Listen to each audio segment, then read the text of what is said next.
Tompkins, broadcasting to you live from Tompkins Wellness Center here in Hollister, Missouri. We talked to you last week about iodine and the thyroid and how critical iodine is for the thyroid to function appropriately.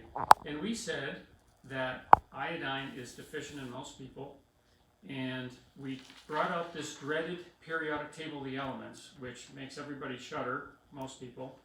And we talked about how these things down here are called columns or families, and what it means is they have the same number of electrons in their outer shell.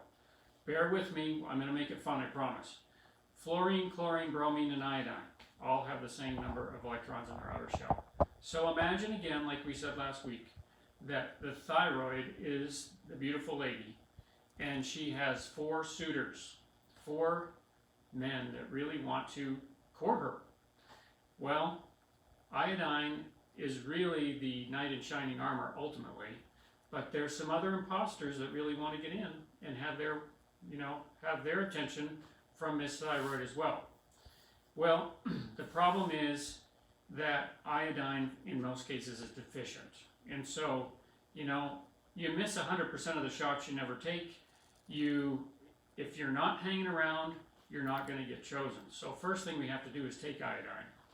But here's the problem. Iodine needs a ride. Iodine really needs Uber, okay?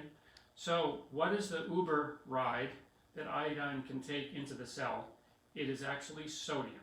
Sodium would be synonymous to insulin. When we're trying to get blood sugar into a cell, we need insulin. So sodium is what iodine needs to get into cell to be used. So we are recommending strongly Celtic Salt, okay? The reason we recommend Celtic Salt over just typical table salt is that Celtic Salt is 78% minerals. Salt typically gets a bad rap because we always hear about it driving up blood pressure and this and that. Not mineralized salt, not salt that hasn't been processed so much that all the minerals are taken out of it. Minerals actually relax muscle walls. Again, 78% minerals. Minerals relax muscle walls, and they help blood pressure actually to lower, to decrease. And another thing that we really like about minerals in our day and age is it's very calming. They're very calming to our mind and to our whole body. So again, I'm going to keep it short and sweet. What do we need to get thyroid? What do we need to get iodine into the thyroid and into all our cells? We need sodium, and in the form of Celtic Salt. Thanks so much for tuning in. We look forward to talking to you next week. Have a great day.